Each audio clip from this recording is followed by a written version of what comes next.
peut-être poursuivre avec vous, Tapé Groubera. Alors, faut-il considérer cela comme une manœuvre d'infiltration, Tapé Groubera, ou alors, à votre niveau, vous envisagez également cette intégration comme étant une option sérieuse aujourd'hui qui aurait de réelles implications sur le plan géopolitique? Merci. Je voudrais commencer pour dire qu'en réalité, il faut que nos dirigeants arrête de travailler par rapport à, mais qu'il travaille pour. De quoi est-ce que je suis en train de parler?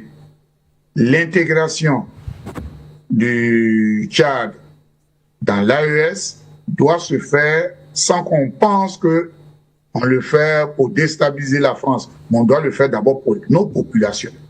Puisque, n'oubliez pas que le 16 février 2014 avait été créé à l'instigation de la France ce qu'on appelle le G5 Sahel.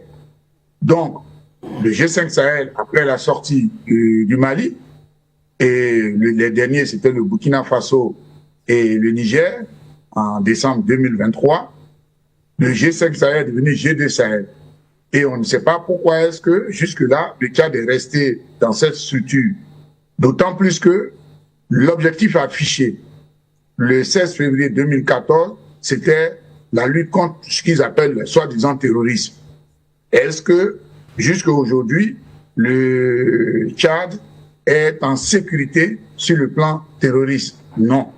Donc, véritablement, je pense que c'est une première question à laquelle on doit tenter de répondre par rapport à la création. Ils étaient volontaires pour créer le G5 Sahel sous l'instigation de la France, mais les objectifs affichés, d'ailleurs, n'ont jamais été atteints. Maintenant, on voit bien que les pays de l'AES, l'Alliance des États du Sahel, ont décidé en commun de travailler et on voit une dynamique qui est impulsée. Donc, je veux dire, il faut qu'on aille vers des gens qui savent ou bien qui donnent des exemples. Et je pense pour ma part que les dirigeants du Sahel, du Tchad, dans leur démarche qu'ils ont entreprise, est une démarche parce qu'ils ont observé, parce que c'est ça un peu, ils ont observé ce qui se passe avec les États de l'AES et je pense que c'est de bonne foi. Moi, je ne vais pas faire un procès de pension à ces dirigeants. Je vais supposer que s'ils sont venus, ce n'est pas simplement pour distraire les gens et qu'ils sont venus pour la bonne foi et qu'ils ont envie. D'autant plus que sur le plan économique, on va en parler, mais je vais donner quand même cet exemple. Lorsque vous quittez le Niger et le Tchad sont frontaliers. Depuis 1945, avec cette création d'une monnaie nazie, dont j'en parle dans mon livre de franc CFA, quand vous quittez le Tchad, le Niger, et que vous devez aller au Tchad, pourtant on utilise soi-disant le franc CFA. Le franc CFA, ça veut dire que vous êtes obligé de vendre vos francs CFA pour avoir des euros, pour acheter des francs CFA qu'on utilise au Tchad, au Cameroun et autres, tout ça, pour aller pour circuler. Vous imaginez, alors que quand nous prenons les populations du Tchad et les populations du Niger, c'est le même peuple. Vous voyez donc toutes ces barrières. Donc, fondamentalement, je pense que les dirigeants eux-mêmes, s'ils sont conscients, ce n'est même pas quelque chose qu'ils vont faire par rapport à, mais ils doivent le faire pour les populations qui en ont besoin. D'autant plus, comme je l'ai dit, au risque de me répéter, que tous les engagements qui ont été pris par leurs soi-disant alliés à l'époque, traditionnels, comme on a l'habitude de le dire, n'ont jamais donné satisfaction. Bien au contraire, on se rend compte qu'en fait, ce qu'on appelle le terrorisme, c'est un ensemble de recrues de mercenaires qu'on utilise comme un pendant pour essayer de déstabiliser nos États selon leur bon vouloir lorsque ceux-ci ne veulent pas suivre, par exemple, la ligne qui est tracée. On a l'exemple de son père, le père Idriss Déby. Au dernier moment, c'est vrai, il a tenté de retourner la veste en voulant sortir de cette situation.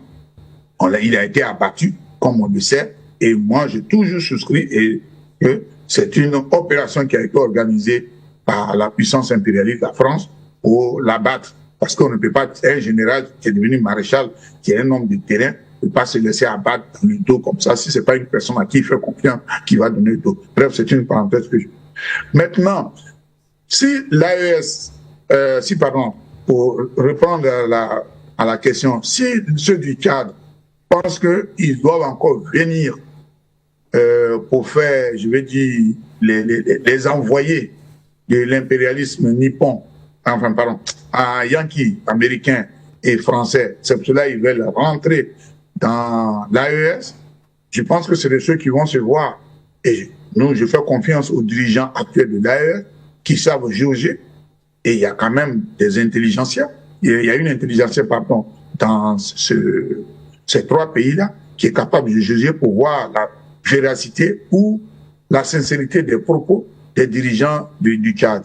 Sinon, pour moi, je pense que c'est une opportunité.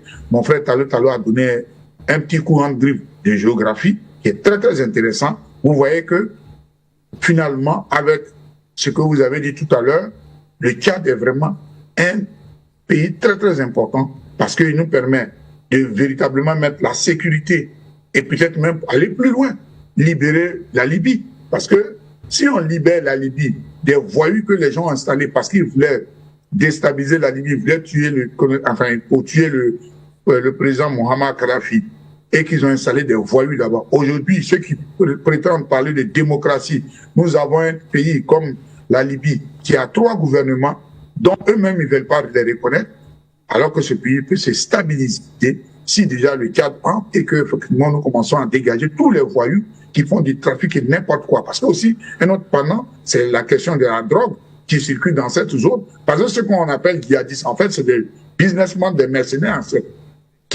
qu'on a utilisé à un moment donné pour venir faire la guerre contre. Donc, moi, c'est vraiment quelque chose de très, très, très, très, très important. Et nous espérons que les dirigeants du Tchad sont sérieux et que si tel est le cas, alors nous les soutenons. Sinon, nous allons aviser et la suite nous dira. Voilà. L'AES, docteur Yamtiba, une réelle opportunité à saisir pour le Tchad aujourd'hui, ou alors vous êtes également de ceux qui ne croient pas à une éventuelle intégration justement du Tchad, parlant de ce que nous pouvons lire partout, certains qui estiment qu'aujourd'hui, avec l'installation du côté du Tchad d'une base militaire française, il est impossible de donner une once de sincérité justement à cette démarche. Je ne crois pas qu'il faille voir les choses comme ça. Il faut voir les choses de façon réaliste. Il y avait encore une base militaire américaine, elle est encore là, au Niger, mais ils ont bien l'accès. Je crois qu'il faut voir les choses en termes de processus, oui, et non pas en termes de les voir à la fin. À la fin, on va dire, ah ouais, il n'y a aucune base militaire, donc c'est bon. Non, c'est pas comme ça. C'est un processus. C'est même un souhait de tous ceux qui veulent une extension, qui croient que l'AES est une bonne idée, qui en veulent l'extension, d'espérer vivement que le Tchad puisse rejoindre l'AES. Ça permettrait, il y a 2 pays qui tout de suite, dont en moins de 2-3 pays, dont l'intégration dans l'AES serait stratégiquement vraiment intéressante pour le développement, pour le futur de l'Afrique. Le Tchad, d'un côté, c'est-à-dire à l'est, et puis la Guinée-Conakry ou le Sénégal à l'est. Donc ces pays-là, si les 3 pouvaient rejoindre l'AES, cela permettrait d'avoir une continuité de l'Atlantique jusqu'au lac Tchad, mais en même temps, ça créerait en fait le lien entre l'Afrique de l'Ouest, l'Afrique centrale et l'Afrique de l'Est. Maintenant, il y a des limites, par exemple les barrières de la langue. Les Soudanais, ils ne parlent pas français. Et c'est ça qui pourrait, en quelque sorte, rendre difficile cette réaction. De l'autre côté, je crois qu'il faut oublier, il ne faut pas que les gens aient les relents ou, disons, la nostalgie du G5 Sahel, parce que, effectivement, certains pourraient revoir ça comme ça, mais le G5 Sahel est mort. D'ailleurs, la Mauritanie qui en faisait partie ne semble pas pressée un jour de rejoindre quelque chose comme l'AES. Donc, il reste que nous devons donner une chance à l'intégration africaine. Oui. Ce qui est important pour nous, ce n'est pas la présence française, parce que les Français partiront tôt ou tard, qu'ils le veuillent ou pas, de gré ou de force, ils partiront, et ils savent déjà que quand les Africains veulent qu'ils partent, ils finissent par partir. Donc ils partiront. Donc la question n'est pas là. Même si je conseille aux Français, pour ce qui est du Tchad, du Gabon, de la Côte d'Ivoire et du Sénégal, et même de Mayotte, de partir des gris. Cela les grandirait aux yeux de la communauté internationale et permettrait aux Africains d'adoucir un peu leur position par rapport à eux. Donc, aujourd'hui, je crois que si nous avons eu des émissions sur la stratégie de développement de l'AES ici sur vos plateaux, et l'une des choses que nous souhaitions à l'époque, c'était justement que des pays comme le Tchad, le Sénégal et la Guinée-Conakry puissent rapidement rejoindre le Tchad, plus rapidement rejoindre l'AES. Pourquoi? Si le Tchad rejoint l'AES, et nous pensions que peut-être au terme des élections de 2025, un pays comme le Cameroun pourrait rapidement rejoindre cette dynamique-là, qui pourrait peut-être même changer de nom, ne pas forcément être l'AES, mais il fallait commencer quelque part. Et donc l'idée, c'est si on pouvait avoir un pays pivot au sud du Tchad, parce que c'est l'opportunité que le Tchad donne, comme le Cameroun, où on peut parler indistinctement français et anglais, en attendant de passer à notre langue africaine, qui, à mon avis, devrait être la métalangue de l'Égypte antique, parce que ça tairait les polémiques au sujet de on a pris la langue de tel ou de tel, eh bien, ça permettrait d'aller très rapidement. Il est beaucoup plus facile de faire collaborer des gens qui comprendraient le projet dans la langue qu'ils utilisent au quotidien, que de devoir jouer avec des interprètes, des choses comme ça. Ça rendrait la communication moins fluide et beaucoup plus difficile. Donc, le Tchad va-t-il rejoindre l'AES? On souhaite que le Tchad rejoigne l'AES. On a aujourd'hui des dispositions de pays de l'AES pour que cela se fasse, mais il ne faut pas aller il faut pas aller craindre les Français. Nous devons cesser de craindre les gens, de craindre que est-ce que ce n'est pas une manœuvre de nous ne sommes pas contre les gens. Nous sommes pour quelque chose. À partir du moment où nous sommes pour quelque chose, nous identifions les risques, nous élaborons des réponses aux risques, et donc celui qui est là, qui veut utiliser telle ou telle chose, il trouvera la réponse aux risques. Ce sont des techniques de management. Nous devons de plus en plus devenir des gestionnaires et moins des idéologues. C'est-à-dire être là à craindre que, à avoir peur que, à appréhender le fait que non, nous devons être des gestionnaires. Un gestionnaire dit il y a des risques potentiels, mais quels sont ces risques? Il les énumère. Ensuite, il élabore une réponse à chaque risque si jamais il survenait. À partir de là, vous faites ce que vous voulez. Lui, il a ses réponses. Le jour où un des risques est activé, il active lui aussi la réponse tout simplement. Donc, la situation aujourd'hui, la situation géographique du Tchad est un apport extrêmement intéressant. Le fait, par exemple, que le Sahel soit entièrement intégré permettrait, par exemple, des choses auxquelles on ne pense pas beaucoup, au-delà de la question terrorisme ou la question, si vous voulez, de la guerre qui se joue qui a lieu dans le Tchad, et au-delà du rapprochement entre ces différents pays. Il y a un gros projet africain, la ceinture verte, par exemple, qui devrait aller de l'Atlantique à la mer Rouge et à l'océan Indien. Eh bien, cette ceinture verte se ferait plus facilement si les États étaient intégrés. C'est une grosse opération pour replanter les arbres, pour une reforestation du Sahel, avec donc une profondeur de 5 km de forêt à créer, et ça modifierait substantiellement les éléments, la climatologie, disons le climat de l'Afrique, mais en même temps, ça permettrait évidemment de restaurer des terres agricoles pour cette zone, mais également d'arrêter l'avancée du désert, donc du désert du Sahara. Donc il y a beaucoup d'enjeux. Ces enjeux ne sont pas uniquement des enjeux sécuritaires, mais c'est également des enjeux, par exemple, de type environnemental, des enjeux agricoles, c'est également des enjeux liés à la maîtrise et au contrôle de notre espace. Est-ce que cette ceinture verte-là, il est quand même beaucoup plus difficile, contrairement à ce qu'on croit, de mener, de gérer des éléments, de faire des guerres comme celles qu'on fait dans le Sahel, en pleine forêt. C'est beaucoup plus difficile et ça limiterait certainement les velléités de ceux qui veulent faire la guerre à tous ces États. Disons que sur le plan économique, un État qui part de l'Atlantique jusqu'au lac Tchad au moins, ce serait extrêmement important. L'apport du Tchad dans l'AES aujourd'hui, ce serait 18 millions d'habitants, ce qui passerait la population à peu près 90 millions d'habitants. 90 millions d'habitants, c'est à peu près la population du Vietnam, de l'Iran, de la Turquie, de l'Allemagne. Ça permettrait d'accroître légèrement le PIB de ce pays. Le Tchad, c'est pas énorme, c'est un PIB qui va tourner autour de 15, 17, un peu moins de 20 milliards de dollars, mais ça permettrait de porter le PIB de tous ces pays-là à peu près dans les mêmes proportions, autour de 80-90 milliards de dollars. Donc ce n'est pas si mauvais que ça, mais en pouvoir de parité d'achat, c'est un PIB qui va aller chercher dans les 125-150 milliards de dollars. Donc ça crée quand même une base économique extrêmement importante, ce d'autant plus que ces pays-là ont à peu près les mêmes économies, et nourrir 90 millions de personnes est une base intéressante pour créer une industrie économique très puissante. Et ça permettrait à cette zone d'engranger tout de suite 4 millions de kilomètres carrés de superficie.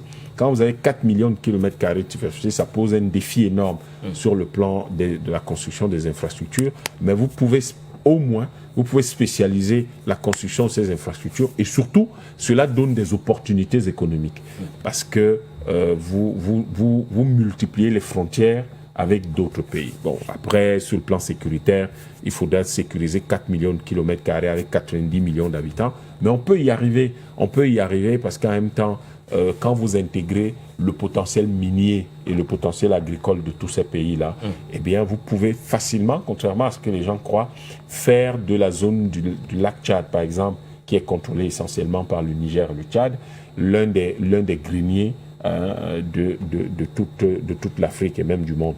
Donc, c'est une très grosse opportunité, et en même temps, ça signifierait que les Africains sont en train d'unir leurs forces, que la France n'a plus de place en Afrique, parce que dès que la base militaire tchadienne, croyez-moi, l'AES posera des conditions. Donc il n'y a pas de risque que la France puisse utiliser le Tchad, parce que l'une des conditions minimales que l'AES va poser, c'est que le Tchad soit un pays libre. Eux-mêmes, ils sont des pays libres même de grandes puissances comme les États-Unis. Donc ce n'est pas une puissance moyenne comme la France qui va rester à l'intérieur de l'AES. Le Sénégal aura le même enjeu. S'il veut rejoindre l'AES, il doit faire partir la base militaire française. Ça va de soi. Et ça donne une plus grande crédibilité à une monnaie de l'AES qui est déjà prête. Ils l'ont déjà annoncé. Et même des leaders politiques étrangers à l'AES comme Laurent Gbagbo ont confirmé qu'ils auraient des informations selon lesquelles cette monnaie est déjà prête. Donc maintenant, on sait qu'elle sera liée à l'or, compte tenu de l'accélération dans ce domaine-là, la construction des usines dans le Mali, au Burkina particulièrement. Et du coup, l'adjonction du Tchad est une extension qui me semble naturelle, qui me semble opportune, et les risques éventuels que cela pose, on formulera des réponses aux risques. Il y aura des préalables qui vont être ou qui ont déjà été donnés au Tchad. Et je crois que c'est aux Tchadiens, la balle est dans leur camp. Tout ce que je dis, si le Tchad tente d'utiliser cela, le régime actuel tente d'utiliser cela comme un argument électoral, et qu'après les élections du 6 mai, du mois de mai, finalement, ils abandonnent le projet, ce serait terrible pour le peuple tchadien.